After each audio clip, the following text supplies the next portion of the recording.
The cantina smelled like old metal and cheap alcohol. Blue smoke drifted through the air, and the low hum of alien voices filled the dark room. In the corner, a creature sat alone at a table. His name was Vex Thor, and he was hard to miss. Where other members of his species had 6 powerful limbs, he only had 3. The others were gone, replaced by crude mechanical parts that clicked and whirred when he moved. Vex Thor lifted his drink with one scarred claw and stared into the liquid. He had been staring like this for hours. Other mercenaries in the cantina whispered when they looked at him. Everyone knew who he was. The survivor of Terra. The one who lived through the human war. The one who warned everyone about Earth. Near the entrance, a group of young Krellian soldiers laughed too loudly. They were drunk and looking for trouble. Their eyes landed on a small table where 3 humans sat quietly, eating their meal. The humans were traders, simple people who moved cargo between planets. One was an older man named Taeyang. Next to him sat a young woman called Yuna. The third was a young man, barely more than a boy, named Hyun. "Look at the soft skins," one of the Krellians said, his voice carrying across the room. "What are weaklings like you doing in a place like this?" Taeyang kept his eyes down. "We don't want any trouble," he said quietly. "Didn't ask what you want," another Krellian growled. He reached over and knocked Yuna's plate off the table. Food scattered across the floor. "Your kind doesn't belong here. Go back to your little planet." Hyun's jaw tightened. His hands formed into fists under the table. He started to stand up, his chair scraping against the floor. The young human had fire in his eyes, the kind of anger that comes from being pushed too far too many times. Then a roar shook the entire cantina. "Stop!" Everyone froze. Vex Thor had risen from his seat. His mechanical limbs screeched as he moved, and his one good eye blazed with fury. He crossed the room in 3 heavy steps, his metal feet clanging against the floor. The young Krellians backed away, suddenly looking very small. "Do you know what you're doing?" Vex Thor's voice was low and dangerous. "Do you have any idea?" "We're just having fun, Commander," one of them stammered. "They're only humans. Everyone knows they're weak." Vex Thor's claw shot out and grabbed the young soldier by the throat. He lifted him off the ground with his remaining organic arm. "Weak? You call them weak? Weak?" He threw the soldier against the wall. "You stupid children. You know nothing." The cantina had gone completely silent. Every eye was on Vex's Thor now. He stood in the middle of the room, breathing hard, his body shaking with emotion. Slowly, he turned to look at all of them. 15 years ago, he began. "I thought the same thing. I was like you. Strong, proud, fearless." He gestured to his missing limbs. "I commanded an entire fleet. 500 warships. 50,000 soldiers. We were hired by the Valdris Consortium to deal with a human problem." He laughed, but there was no humor in it, only bitterness and pain. A human problem, that's what they called it. Some pathetic colony on a backwater world. The humans had something the Valdris wanted, and they needed the humans gone. "Easy job," they said. Humans were nothing. Soft creatures, short lives, weak bodies, no claws, no armor, no venom. They cried over small injuries. They needed 8 hours of sleep every day. They couldn't even see in the dark properly. Vex Thor walked back to his table and picked up his drink. He downed it in one gulp. We laughed at them. The entire galaxy laughed at them. Earth was a joke. A planet full of prey animals who somehow built spaceships. They had barely any military. Their weapons were primitive. They spent more time arguing with each other than preparing for war.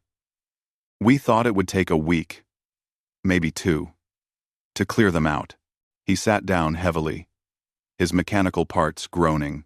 I remember the day we arrived at their colony. It was called New Jeju. Pretty little world. Green fields. Blue sky. I could see the settlements from orbit. On Rether 9. On Rether 9. 50,000 humans living peaceful lives. Growing food. Raising children. Building homes. His voice dropped to a whisper. They didn't even have orbital defenses worth mentioning.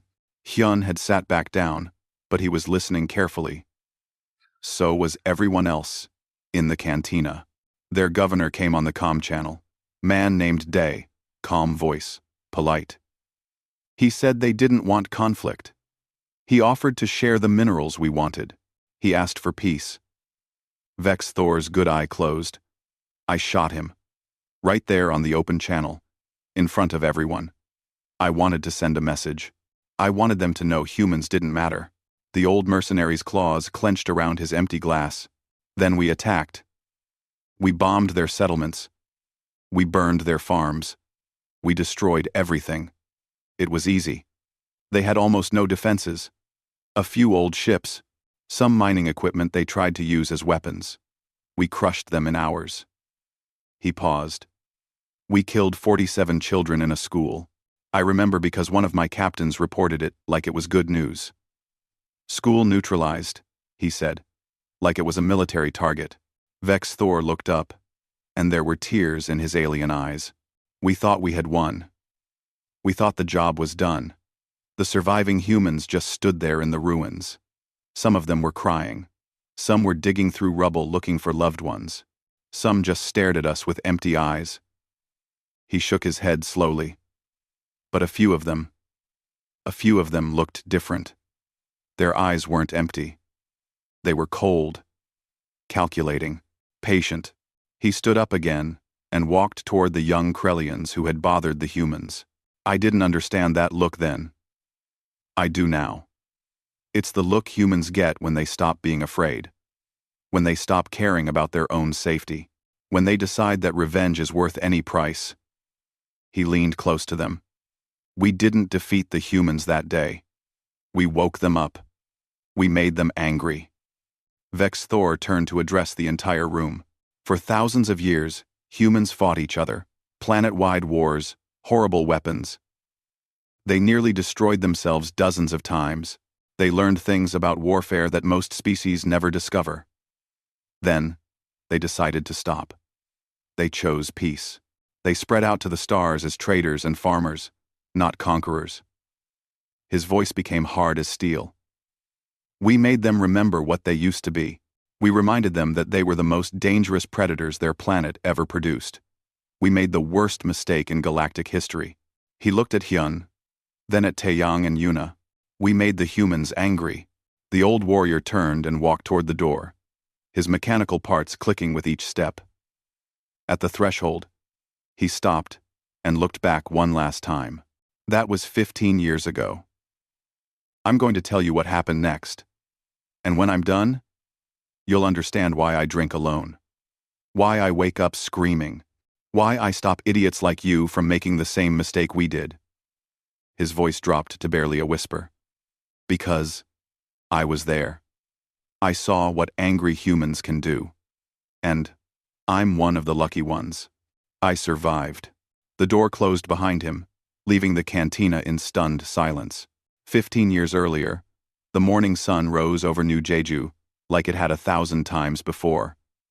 The colony world was beautiful. Rolling green hills stretched to the horizon. Crystal-clear rivers ran through valleys filled with farms. In the distance, mining facilities hummed quietly, extracting rare minerals from the mountains. Governor Dae stood on the balcony of the colony administration building, drinking his morning coffee. He was a thin man, with gray hair and tired eyes. Running a colony was hard work, but he loved it. 50,000 people called New Jeju home. They had schools, hospitals, farms, and mines. They had built something good here. His sister Jiwon walked onto the balcony. She was younger than Dae, with strong hands stained with engine grease. She worked as the chief mining engineer, designing the equipment that pulled precious minerals from the ground. Beautiful morning, she said, standing beside her brother. Every morning is beautiful here. Dae replied with a smile. Nari took the children on a field trip today, Jiwon said. Her wife was a teacher at the colony's main school. They're going to see the old landing site, where the first settlers arrived. Day nodded. History is important. They should know how hard people worked to build this place. They stood in comfortable silence, watching the colony wake up. Lights came on in homes. People walked to work. Children played in streets. It was peaceful, normal, safe. Then, the alarm started. Red lights flashed across every screen. Warning sirens wailed through the streets. Day ran inside to the communications center. The officer on duty looked terrified. "Governor, we have multiple ships entering orbit. Big ones. Military grade." Day's stomach dropped. "How many?" 500, sir. It's a fleet." Jiwon grabbed her brother's arm. "Why would a fleet come here? We're just a colony." Day was already moving to the comm station. His hands shook as he opened a channel. "Unidentified fleet. This is Governor Day of New Jeju Colony. We are a peaceful settlement. Please state your intentions." The screen crackled, and a face appeared. It was Vex's Thor. Younger and whole. All 6 of his limbs were intact. His eyes gleamed with confidence and cruelty. "Governor Day, I am Fleet Commander Vex Thor. We represent the Valdris Consortium. Your colony sits on resources we need. You have 12 hours to evacuate." Quote, "We have 12 hours to evacuate." Quote, "Evacuate?" Day's voice was steady despite his fear. "This is our home. We've been here for 20 years. The minerals are plentiful. We can share them. There's no need for conflict." Vex Thor laughed. "Share? Humans don't get to share. You exist because we allow it. You leave because we command it. 12 hours, Governor." "Please," Day said. "We have children here. Families. We need more time. At least let us discuss terms." 11 hours and 59 minutes now, Vex Thor said, and cut the channel. Panic spread through the colony. Day immediately ordered an evacuation. But they didn't have enough ships. The colony had a few old transports, some mining vessels, and personal shuttles. They could maybe evacuate 10,000 people. Maybe. Kang was working in his fields when he heard the news. He was an old man now. But he had been young once. He had served in the Earth Defense Forces before retiring to farm. He owned a small piece of land where he grew vegetables with his wife and 3 children. "Pack everything," he told his family. "Only what you can carry. We leave in 1 hour." But even as he said it, he knew they wouldn't make it. There weren't enough ships for everyone. At the school, Nari heard the alarms. She was in the middle of teaching 47 children about the colony's history. The children looked scared. Some started to cry. "It's okay," Nari said gently. She was a small woman with a kind face. "We're going to play a game. Everyone line up at the door. We're going on a surprise trip." "Nari," she called Jiwon. "I heard the news. I'm bringing the kids to the evacuation center. I'm coming to get you," Jiwon said. "Stay there. I'll be there in 20 minutes. "I love you," Nari said. "I love you too. I'm coming. I promise." But 20 minutes was too long. Vex Thor watched from his command ship. 11 hours was too much time. These humans might try something stupid. Better to start now and show them who was in control. "Begin the bombardment," he ordered. "Target the population centers first. Make it quick." Missiles fell from the sky like rain. The school exploded in a ball of fire. Nari died instantly, her body shielding 2 children to the very end. All 47 children died with her. Jiwon was 3 minutes away when she saw the explosion. She screamed and pushed her transport vehicle faster. When she arrived, there was nothing left but burning rubble and twisted metal. She dug through the debris with her bare hands, pulling away chunks of concrete and steel. Her hands bled. She didn't care. She found Nari's body under a collapsed wall. Her wife's face was peaceful, as if she was sleeping. Jiwon held her and cried until she had no tears left. Across the colony, the same scene repeated.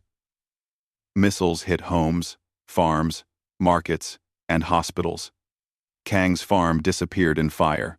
He survived because he had been checking the water pump near the river. His wife and children were in the house. They didn't survive. When the bombardment stopped, 30,000 humans were dead. 20,000 remained, shocked and broken. Wandering through ruins, Vex Thor's forces landed. Soldiers moved through the colony, forcing survivors into groups. They were efficient and cruel. Anyone who resisted was killed immediately. Governor Day was brought before Vex Thor. The alien commander stood tall and proud, surrounded by armed guards. "You see what happens when humans don't listen?" Vex Thor said. "You didn't give us a chance," Day said quietly. "We would have left. You just wanted to kill us. Your mistake is thinking you matter." Vex Thor replied. He drew his weapon. "You're nothing but animals who learned to use tools. Let me show everyone what happens to animals who live on land that doesn't belong to them." He shot Governor Day in front of everyone. The governor fell, his blood staining the ground. The surviving humans watched in silence. Some cried. Some looked away. But others, like Jiwan and Kang, didn't look away. They watched everything. They memorized faces. They counted soldiers. They noted weapons and vehicles. Vex Thor's soldiers laughed and joked as they secured the area. To them, this was just another job. Easy money. Weak opponents.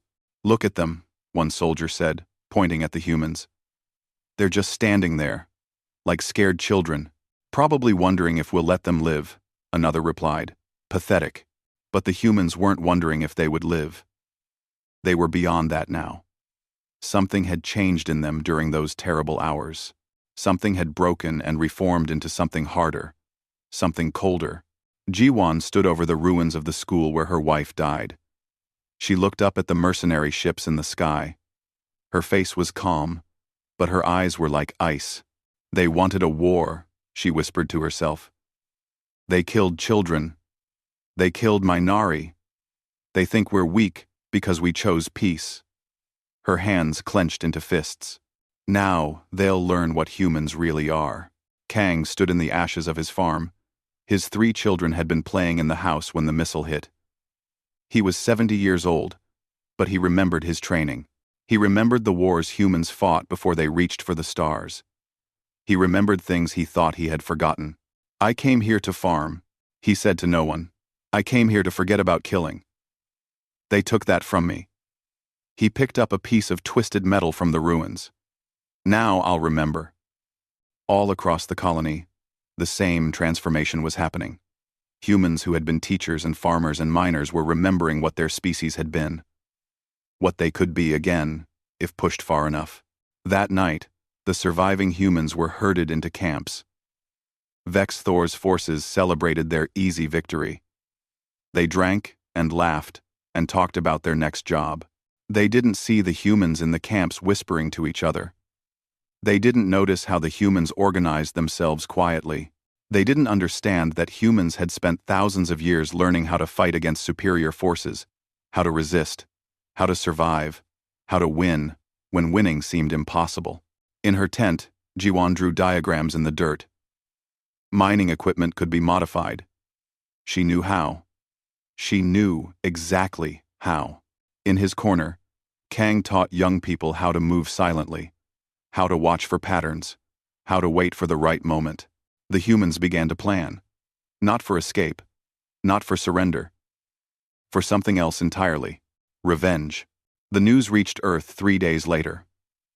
50,000 humans lived on New Jeju. 30,000 were dead.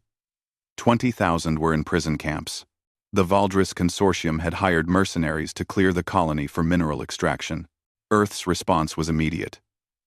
The planetary government called an emergency session. Every news channel showed the same images over and over. Burning schools. Dead children. Governor Day's execution, captured on video and broadcast by the mercenaries as a warning. Humanity watched and wept. Then, humanity stopped weeping and started getting angry. Every human colony received the same transmission. Every ship, every station. The message was simple and came from a man named Seok. He was a thin man, with gray hair and cold eyes. Before the attack, he had been a university professor teaching ancient military history. Now, he stood in Earth's command center wearing a military uniform. "They killed our innocent," Seok said into the camera. His voice was calm, which made his words more frightening. "They murdered our children. They thought we were weak because we chose peace. They were wrong. Every human colony, every ship, every citizen will now contribute to one purpose. We will teach the galaxy what happens when you make humans angry." On Earth, factories that made farming equipment started making weapons instead. Mining companies shifted to producing ship armor and missiles. Medical labs began working on combat medicine. Everything changed overnight. Ji-won was still in the prison camp on New Jeju when help arrived. Not rescue, not evacuation. Military advisors who had been sent from Earth with a simple message: "Hold on. We're coming. And we're bringing everyone." 2. She met with a woman named Ara. The woman was young, with short, dark hair and scars on her face. She wore the uniform of Earth's Rapid Response Fleet. "I'm a pilot," Ara said. "I was on the colony of New Seoul when the same mercenaries attacked there. I survived because I was in space. My family didn't." Her eyes were hard. "Now I kill mercenaries. That's my job. And I'm very good at it." "What do you need from us?" Ji-won asked. "Everything you know about their equipment, their schedules, their weaknesses." Ara handed her a small device. "And we need you to build things. You're an engineer. Make weapons from whatever you have." Ji-won smiled for the first time since Nari died. It wasn't a happy smile. "I can do that." The first counterattack happened 2 weeks later. Vex's Thor's forces had spread out across New Jeju, securing mining sites and establishing permanent bases. They felt safe. Humans were locked up and defeated. Then the explosions started. A mining drill that Ji-won had modified detonated under a mercenary barracks. 50 soldiers died instantly. Before reinforcements could arrive, Kang and his group attacked from 3 directions using weapons they had stolen and modified. The humans fought differently than any species the mercenaries had faced. When shot, humans didn't always fall down. Their bodies kept moving, kept fighting, kept shooting until they physically couldn't anymore. Their pain tolerance was terrifying. "They won't die!" A mercenary screamed into his radio. "I shot one 3 times, and he killed 2 of my men before he finally stopped." Vex Thor sent more forces to recapture the mine. By the time they arrived, the humans were gone, vanished into tunnels and caves. The mercenaries pursued and walked into more traps. Tunnels collapsed. Hidden explosives detonated.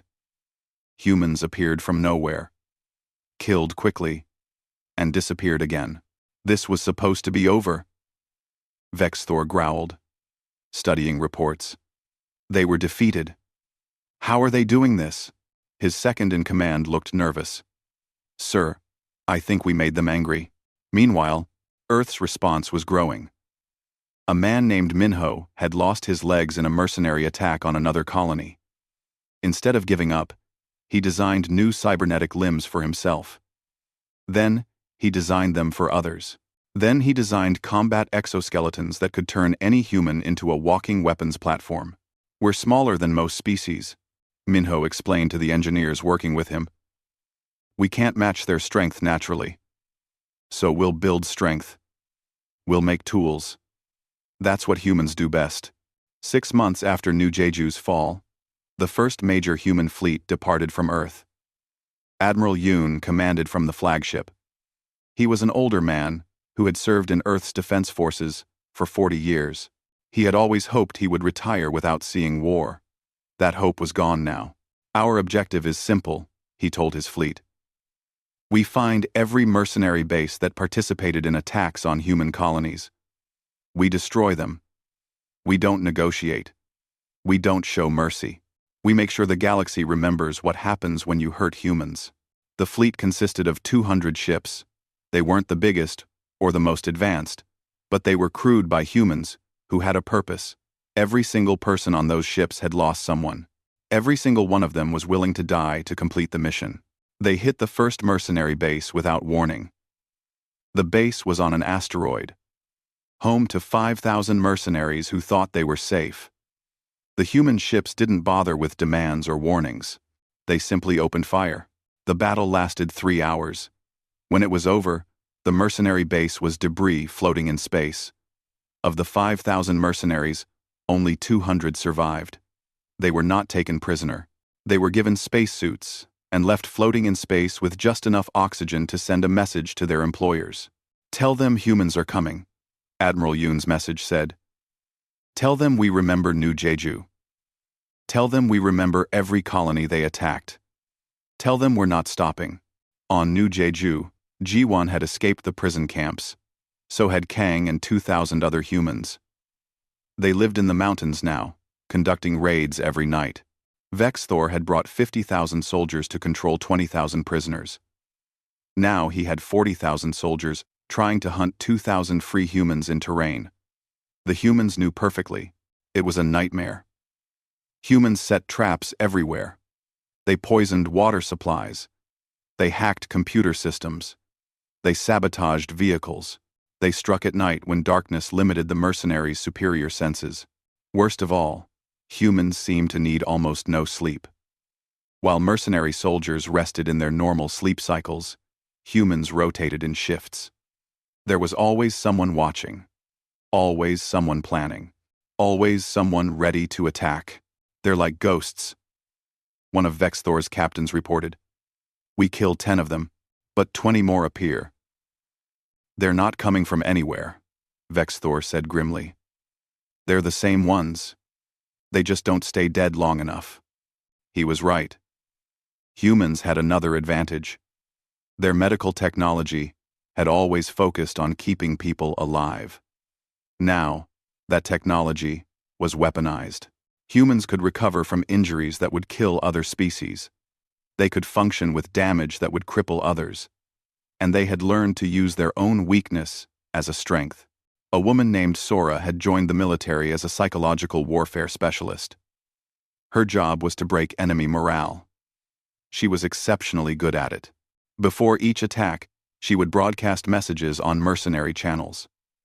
The messages were simple: names and faces of those who died on New Jeju, children's school photos, family pictures, all 47 children from Nari's class, all of Governor Day's staff. Every single victim. "You killed these people," Sora's voice would say calmly. "These children. These families. We're coming for you now. Not for conquest. Not for territory. For them. We're coming for revenge. And we will never stop." The psychological impact was devastating. Mercenaries started having nightmares. They saw the faces of the dead in their sleep. They became paranoid, shooting at shadows. Unit cohesion collapsed as soldiers stopped trusting each other. The Valdris Consortium watched all of this with growing alarm. They had hired mercenaries to clear out some weak humans. Instead, they had awakened something terrifying. Humans were systematically destroying mercenary forces across multiple systems. The consortium sent a message to Earth: "We can negotiate. We can discuss terms. We can pay reparations." Seok's response was broadcast publicly. "You already negotiated. You negotiated with Governor Day. He offered you peace, and you shot him. He offered you cooperation, and you murdered children. Now you'll negotiate with our military. The terms are simple: unconditional surrender or total destruction. You have 24 hours to decide." The Valdris Consortium chose to fight. They hired more mercenaries. They brought in better weapons. They prepared their home system for war. They didn't understand that it was already too late. You can't unmake humans angry. You can't undo the decision they make when they stop being afraid. Admiral Yoon's fleet, began moving toward the Valdris home system. They were joined by fleets from every human colony.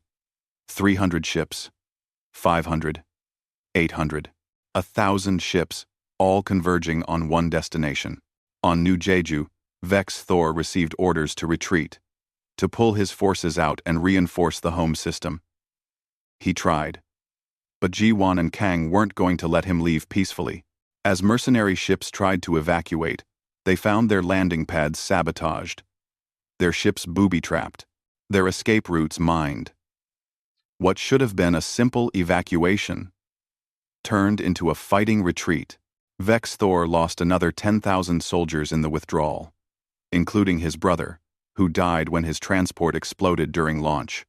A bomb Ji-won had personally planted. As his ship finally broke orbit, Vex Thor looked down at New Jeju. The planet looked peaceful again, green and beautiful. But he knew that down there, humans were watching him leave. Humans who would remember his face forever. "We made a terrible mistake," he said quietly. His second-in-command nodded. "What are humans? Really?" Vex Thor thought about everything he had seen. The traps, the determination, the way humans kept fighting, no matter the odds. "They're survivors," he finally said. "The most dangerous kind. The kind that never forget." 2 years had passed since the massacre at New Jeju. The war had spread across 12 star systems. What began as revenge had become something larger. Humanity had united in a way they never had before. Every colony, every ship, every citizen contributed to the war effort. The Valdris Consortium's home system waited behind massive defensive stations. Thousands of mercenary ships patrolled the borders. Minefields surrounded every approach. The Valdris Emperor sat in his palace, confident that no force could break through such defenses. He didn't understand humans yet. Admiral Yoon stood on the bridge of his flagship, studying tactical displays. His fleet numbered 1,500 ships now. More arrived every day. But numbers weren't the only thing that had changed. Human ships looked different now. They were covered in armor made from salvaged mercenary hulls. They carried weapons designed by people like Ji-won, who understood that humans had to be clever to win. Each ship was a testament to human adaptability. "We're not going through the defenses," Yoon said to his officers. "We're going around them." He explained his plan. It was insane. It was brilliant. It was exactly the kind of thing humans excelled at. While the main fleet approached the obvious entry points, drawing mercenary attention, smaller human ships would use an asteroid field to sneak close to the planet. These ships carried no weapons. Instead, they carried thousands of soldiers in drop pods. "We're not conquering their planet," Yoon explained. "We're going straight for their leadership. We cut the head off, and the body dies." Ji-won was among the soldiers preparing for the drop. She had left New Jeju 6 months ago, joining the military as a combat engineer. She had one goal: reach the Valdris Emperor and make him answer for what he had done. "You sure about this?" Ara asked. The pilot had become Ji-won's closest friend during the war. They had both lost everything and found purpose in fighting back. "I buried my wife's body under a tree on New Jeju," Ji-won said quietly. "I promised her I would make this right. This is how I keep that promise." Kang was also among the assault force. At 72 years old, he was the oldest soldier in the unit. But age didn't matter anymore. The exoskeleton made him as strong as any young warrior, and his experience made him invaluable. "Stay close to me," he told the younger soldiers. "I've done this before. Back on Earth, during the last wars before we went to space. Urban combat is hell. But we're good at hell." Sora had a different job. She sat in a communication center aboard Yoon's flagship, preparing to broadcast to every channel in the Valdris system. Her message was ready. It contained everything. Every crime the Valdris had committed. Every order they had given. Every innocent person who had died because of their greed. "When we attack," Yoon told her, "I want every citizen in this system to know why we're here. I want them to know exactly what their leaders did. The attack began at dawn. Valdris time. The main human fleet crashed against the outer defenses like a wave against rocks. Mercenary forces scrambled to respond. Defensive stations opened fire. Space filled with explosions and weapons fire. It looked like a conventional assault. That's what the Valdris military thought. They moved forces to reinforce the outer defenses, confident they could hold. They never saw the asteroid ships coming. Hidden among the rocks, small human vessels drifted closer to the planet. When they were in position, thousands of drop pods launched simultaneously. They fell through the atmosphere like meteors, small and fast, and nearly impossible to target. Jiwan's pod hit the ground in the capital city with bone-jarring force. The exoskeleton absorbed most of the impact, but she still felt it in her teeth. The pod door blew off, and she rolled out with her weapon ready. Around her, hundreds of other pods landed. Soldiers emerged, forming up with practiced efficiency. They were in the wealthy district, just 3 kilometers from the Imperial Palace. Alarms wailed across the city. Valdris citizens ran for shelter. Police forces tried to respond but found themselves facing soldiers who wouldn't stop. Couldn't stop. Kang's unit took point, clearing streets with brutal efficiency. The old man moved like he was young again. The exoskeleton, making him fast and strong. But it was his mind that made him dangerous. He read the battlefield like a book, seeing patterns and opportunities others missed. "Barricade ahead," he called. 2 heavy weapons.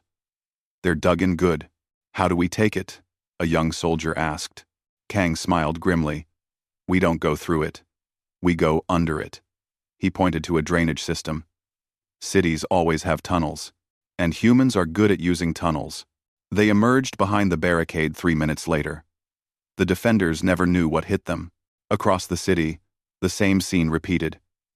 Humans moved through streets, buildings, and underground passages.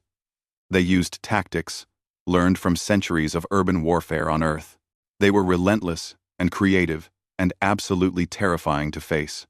Sora's broadcast began. Every screen in the city showed the faces of the dead from New Jeju. 47 children. Governor Day. Thousands of civilians. The images were accompanied by intercepted communications from Valdris leadership ordering the attacks. "These are the people your emperor killed," Sora's voice said calmly. "These are the innocents murdered for profit. We are not here for conquest. We are not here for territory. We are here for justice." The psychological impact was immediate. Valdris citizens saw what their government had done. Many were horrified. Some took to the streets, demanding the emperor surrender. Others tried to help the humans, giving them directions or hiding them from police. The Valdris military was in chaos. Half their forces were fighting the main human fleet in space. The other half was trying to contain thousands of soldiers in their capital city. They couldn't do both. Jiwan's unit reached the palace by nightfall. The building was heavily defended. Walls 10 meters thick, energy shields, automated weapons, an army of elite guards. "We can't break through that," someone said. "We don't have to," Jiwan replied. She had been studying the palace for months. Palaces always have weak points. Service entrances, maintenance tunnels, waste systems. She pulled up a schematic on her display. There, the old heating system. It was retrofitted 50 years ago, but the original tunnels are still there. They went through the tunnels. Jiwan led the way, using her engineering knowledge to navigate the dark passages. Behind her, soldiers followed in single file. Weapons ready, they emerged inside the palace. Guards responded immediately. But the humans were faster. The firefight was brief and brutal. Human soldiers fought with the intensity of people who had lost everything and had nothing left to fear. The emperor tried to run. His guards formed a wall around him, trying to get him to a bunker. But Kang's unit cut off the escape route. The old soldier stood in the hallway, exoskeleton scarred and smoking from battle. Weapon steady. "Nowhere to run," Kang said simply. The final stand happened in the throne room. The Emperor's personal guard fought fiercely. But they were facing humans who had been fighting for 2 years. Humans who had learned to turn every disadvantage into an advantage. Humans who simply would not give up. When the shooting stopped, Ji-Wan stood in front of the Emperor. He was on his knees, his ornate robes torn and dirty. Around them, human soldiers secured the palace. "Do you remember New Jeju?" Ji-Wan asked quietly. The Emperor looked up at her. "It was just business. Just a colony. Just a colony," Ji-Wan repeated. Her voice was cold as ice. 50,000 people lived there. It was their home. Their lives. "You took that for profit. You're savages," the Emperor spat. "Look what you've done. This is barbarism." Ji-Wan knelt down so she was eye level with him. "We showed you the same mercy you showed those 47 children in the school. The same mercy you showed Governor Day when he asked for peace. The same mercy you showed my wife." She stood up. "Consider the lesson learned." Admiral Yoon's face appeared on the Emperor's personal communication screen. Behind him, the space battle was ending. Mercenary forces were surrendering or fleeing. The defenses had collapsed. "Valdris Consortium," Yoon said formally. "You are ordered to surrender unconditionally. Your Emperor is in our custody. Your military is defeated. Any further resistance will be met with total destruction." The reply came quickly. "We surrender. Please. No more." Across the Valdris home system, mercenary forces laid down their weapons. Ships powered down. Defensive stations went dark. It was over. Ji-Wan walked out of the palace into the dawn. The city was quiet now. Smoke rose from a dozen fires. In the distance, she could see human ships descending to secure the area. Ara found her sitting on the palace steps, watching the sunrise. "We won," Ara said, sitting beside her friend. "Did we?" Ji-Wan asked. "Nari is still dead. Those children are still dead. We got revenge, but we didn't get them back." "No," Ara agreed. "But we made sure it won't happen again. We showed the galaxy that humans aren't victims, that we can fight back, that there are consequences for hurting us." Ji-Wan nodded slowly. "I hope it was worth it. It had to be done," Ara said. "Someone had to stand up. Someone had to say, 'No more.'" They sat together as the sun rose over the conquered city. Around them, human soldiers worked to secure the peace. This war was ending. But everyone knew the galaxy would never be the same. Humans had proven something terrible and wonderful. But when pushed too far, when made truly angry, they were unstoppable. Vex Thor received word of the Emperor's surrender from his position in the outer territories. He had lost 3 more limbs during the retreat from various human ambushes. His fleet was down to 12 ships. Of his original 50,000 soldiers, fewer than 3,000 remained. He looked at the surrender order and felt only relief.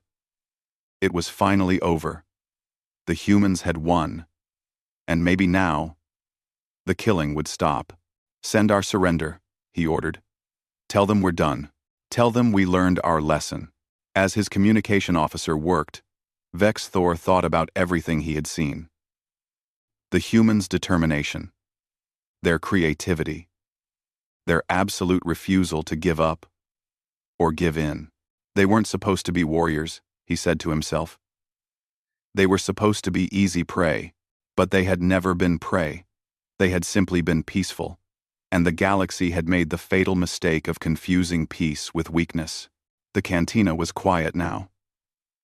Vex Thor had been talking for 3 hours, and no one had moved.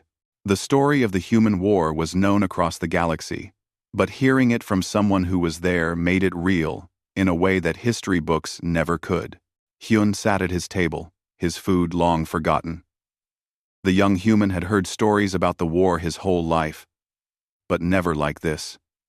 Never from the other side. Vex Thor returned from outside and sat heavily at his table. He ordered another drink, his mechanical limbs clicking and whirring. The young Krellian soldiers, who had been harassing humans earlier, looked sick. One of them was quietly crying. "What happened after the surrender?" someone asked from across the room. It was a young Felixian trader, barely old enough to remember the war. Vex Thor took a long drink before answering. That's the part that surprised everyone. That's the part that made humans truly terrifying. He leaned back in his chair, his one good eye distant with memory. We expected extermination. The Valdris Emperor was captured. The consortium was defeated. Humans had won completely. They could have done anything they wanted. They had the ships, the weapons, and the anger to wipe us all out. He paused, looking at his mechanical limbs. But they didn't. Instead, they did something worse. They made us live with what we'd done. The cantina listened in silence. 3 months after the surrender, humans established something called the Terran Accords. It was a set of rules for warfare. Strict rules. No attacks on civilians. No targeting of schools or hospitals. No execution of prisoners. No genocide for profit. Vex Thor's voice became quiet. Every single rule was written in response to something that had happened to them. Every rule was bought with human blood. He pulled up a holographic display showing a document. But here's the terrifying part. The Accords weren't just rules. They were backed by force. Humans created the Galactic Peacekeeping Force, and they made it clear that anyone who broke the rules would face human justice. A Krellian merchant in the corner spoke up. But humans are just one species. How could they enforce rules on everyone? I think. Properment. Vex Thor laughed bitterly. Because they proved what happens when you make them angry. No one wanted to find out what would happen if they got angry again. So everyone follows the Accords. Every government. Every mercenary company. Every military force. He gestured around the room. This cantina exists because humans allow it. We trade because humans maintain the peace. We live because humans chose mercy over revenge. Tae Young, the older human trader, finally spoke. We didn't want the war. We never wanted it. I know, Vex Thor said. That made it worse. You could have been like us. Aggressive. Territorial. Violent. But you chose peace. You wanted to trade and explore and build. We took that choice away from you. We forced you to remember what you used to be. He stood up and walked over to Hyun's table. You asked earlier why I stopped those fools from bothering you. Let me show you something. Vex Thor pulled up his sleeve, revealing a mark burned into his skin. It was a list of names. 47 names. These are the children from the school on New Jeju, the one that was bombed. After the war, one of your soldiers found me. A woman named Jiwon. She was an engineer. Her wife was the teacher who died with those children. Hyun's eyes widened. Jiwon was my aunt. Nari was my grandmother. Vex Thor nodded slowly. Then, you understand. Jiwon found me in a prison camp. I thought she would kill me. Instead, she did this. He pointed to the names. She burned these names into my skin. Then she said something I'll never forget. He closed his eyes, remembering. She said, I could kill you, but that would be too easy. Instead, you're going to live. You're going to carry these names with you forever, and every time someone asks about them, you're going to tell them what happened. You're going to make sure no one ever forgets. Vex Thor looked at Hyun. So that's what I do. I tell the story. I make sure people remember. Because if they forget, it could happen again. The door to the cantina opened. A woman in a formal uniform walked in. She was human, middle-aged, with gray streaks in her dark hair. Everyone in the cantina immediately stood up, even Vex's Thor. Ambassador Junio, Vex Thor said respectfully. The woman nodded. Vex Thor, I heard you were telling the story again. Someone needed to hear it. Junho looked around the cantina. Her gaze swept over the young Krellian soldiers, who looked like they wanted to disappear. Good. The galaxy needs reminders. She walked to the bar and ordered a drink. The bartender, a nervous Felixian, served her quickly. 15 years, Junho said, speaking to the room. 15 years since New Jeju. 15 years since humans learned what we're capable of. Some people think we should forget. Move on. Let the past stay in the past. She turned to face everyone. But we can't. Because forgetting leads to repetition. Forgetting leads to someone else thinking humans are weak. Thinking they can take what's ours. Thinking they can hurt us without consequences. Her voice became hard. So we remember. We maintain the peacekeeping force. We enforce the accords. We make sure everyone knows that peace is a choice we make every day. And if someone forces us to choose war instead. She left the sentence unfinished. Yuna, the young communications officer, stood up. Ambassador, the memorial service is in 1 hour. Thank you, Yuna. Junho finished her drink and placed it gently on the bar. Everyone is welcome to attend. We hold it every year. Same place. Same time. She walked toward the door, then paused.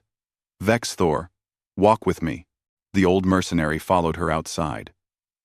The cantina erupted in whispers as soon as they left. Outside, the evening air was cool. A memorial stood in the plaza. It was a simple black stone with holographic projectors built in. When activated, it showed faces. 50,000 faces. Every person who died on New Jeju. You still come to these, Junho said. It wasn't a question. Every year, Vex Thor confirmed. It's the least I can do. Jiwon would appreciate that. If she were still alive. Vex Thor looked at the ambassador. She died? 3 years ago. Cancer. She spent her last years teaching young engineers at the academy on New Jeju. We rebuilt the colony. Made it a memorial world. You can visit. If you want. I don't think I could. Junho nodded. I understand. But you should know. She forgave you. Near the end, she told me that. She said you kept your promise. You told the story. You made sure people remembered. Vex Thor felt something break inside him. He had carried guilt for 15 years. Knowing that Jiwon had forgiven him didn't erase that guilt, but it made it bearable. What about Kang? He asked. The old soldier? Still alive. Still teaching combat tactics at our military academy. He's 92 now. Still scary. Junho smiled slightly. He says hi, by the way. He knew you'd be here. They stood in silence as the sun set. Slowly, people began gathering in the plaza. Humans and aliens alike. They came to remember. Hyun joined them, carrying flowers. He placed them at the memorial. For my grandmother, Nari. He said quietly. More flowers appeared. More names were spoken. The memorial's holograms activated, showing faces of the dead. 47 children smiled in frozen images. Governor Day looked dignified in his official portrait. Jiwon's wife Nari stood in front of a classroom. A ship appeared in the sky. It was massive and powerful, bristling with weapons but painted in the white and blue colors of the peacekeeping force. The human peacekeeping vessel that patrolled this sector. Captain Minji checking in. A voice came over speakers. All quiet in the sector. No conflicts. No violations of the accords. Acknowledged, Junho responded. Continue patrol. The ship moved on. A silent reminder of human power and human watchfulness. Vex Thor looked up at it. Do you ever regret it? Becoming the galaxy's police force? Every day, Junho admitted. It's exhausting. Expensive. Thankless. But it's necessary. Because someone has to enforce the rules. Someone has to stand between the strong and the weak. And we learned the hard way what happens when no one does. She looked at the memorial. We became what we had to become. Not what we wanted, but what the galaxy needed. The ceremony began. A simple reading of names. 50,000 names. It took hours. Everyone stayed. No one left. When it was over, Hyun approached Vex Thor. "Thank you for telling the story. It's my burden to carry," the old mercenary said. "No," Hyun replied. "It's your gift. Because every time you tell it, someone learns. Someone understands. Maybe someone chooses peace instead of violence because of what they heard." Vex Thor thought about that. "Is that why you work as a mercenary? To understand that life?" Hyun shook his head. "I work as a peacekeeper. I joined the Galactic Peacekeeping Force. I make sure the accords are followed. I help prevent what happened to my grandmother from happening to anyone else." He pulled back his sleeve, showing a tattoo. 47 small stars. One for each child who died. I carry them with me. Not as a burden.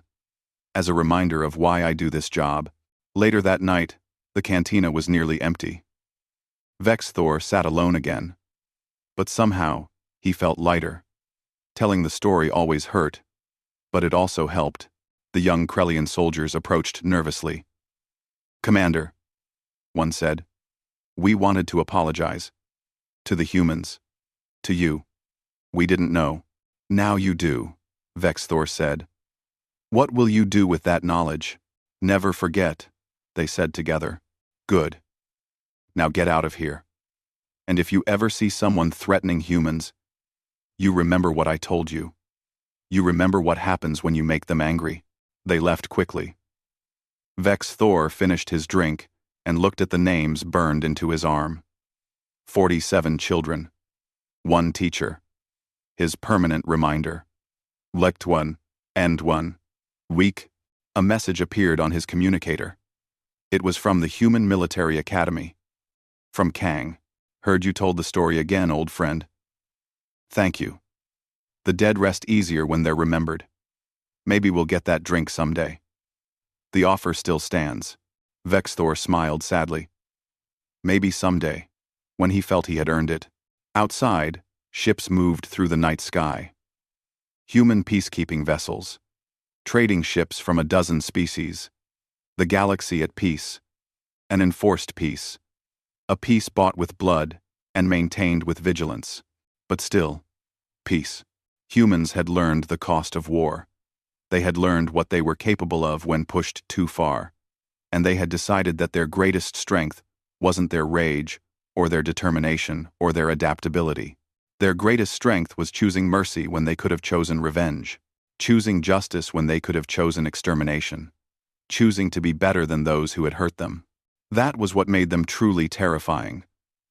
Not their anger, but their choice to control it, to channel it, to use it, to build something better. The cantina's lights dimmed. Vex Thor stood and walked to the door. Tomorrow he would tell the story again somewhere else. Because the dead deserved to be remembered.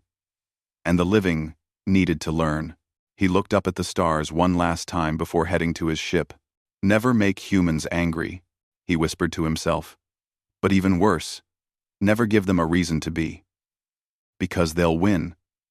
And then they'll make you live in a galaxy where such things never happen again." It was the legacy of New Jeju. A legacy written in blood and maintained with steel. But most importantly, a legacy that worked. The galaxy was at peace, and it would stay that way, because humans were watching.